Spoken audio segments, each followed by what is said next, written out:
j'espère que vous allez bien. Aujourd'hui, on a une nouvelle vidéo concernant les vomissements de l'enfant.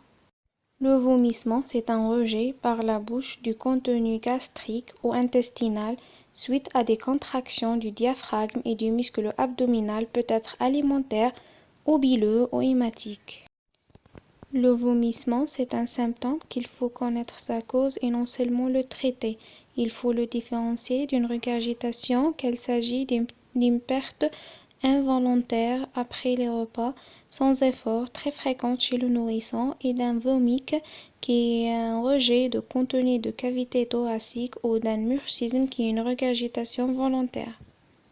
Les vomissements sont graves lorsqu'ils ont un début brutal, un caractère inconversible, permanent, bileux, hématique, fécaloïde, associé à une intolérance alimentaire absolue, dans un contexte d'altération de l'état général, présence d'une fièvre et de dénutrition, déshydratation, une fontanelle déprimée ou bombante, plus des troubles de la conscience et de tonus. Dans ces cas-là, il faut pousser le diagnostic et réaliser une enquête étiologique.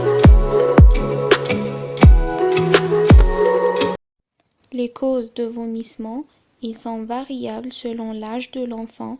Chez le nouveau-né de 0 à 28 jours, avant toute alimentation, le vomissement a une seule cause qui est l'atrésie de l'œsophage, dont le diagnostic est réalisé par un cathétisme.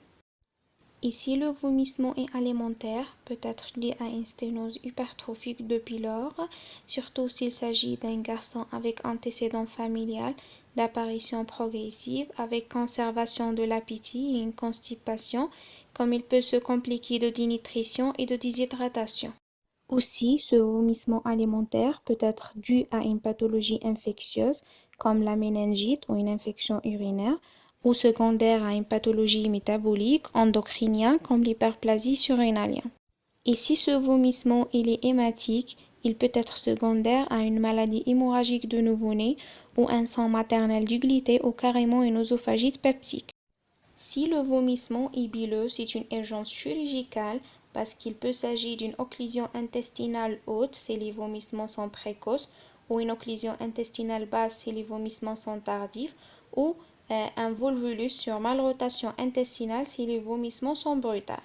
Pour le nourrisson, le vomissement, s'il est aigu, peut cacher une cause chirurgicale telle qu'une appendicite, occlusion sur une bride ou malrotation intestinale compliquée d'un volvulus ou une hernie inguinale étranglée, comme il peut être une cause infectieuse, les otites, les infections pulmonaires, les gastro-entérites, les pyélonéphrite, l'hépatite virale, comme il peut être aussi neurologique si le vomissement est facile en jet associé à des troubles de comportement et de conscience.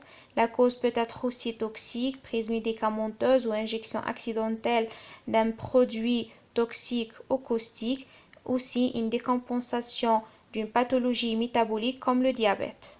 Et concernant les vomissements chroniques, peut être dû à une cause chirurgicale négligée, intolérance alimentaire au gluten par exemple, plécature au volvulus de l'estomac ou insuffisance rénale chronique ou carrément une uropathie malformative. Et pour l'enfant, dominant les causes infectieuses et les affections psychogènes. Et ce qui concerne le traitement, on a deux volets, un traitement symptomatique et un traitement étiologique. Et à la fin, le vomissement ne doit pas être négligé parce qu'il s'agit d'un symptôme qui peut cacher des pathologies graves.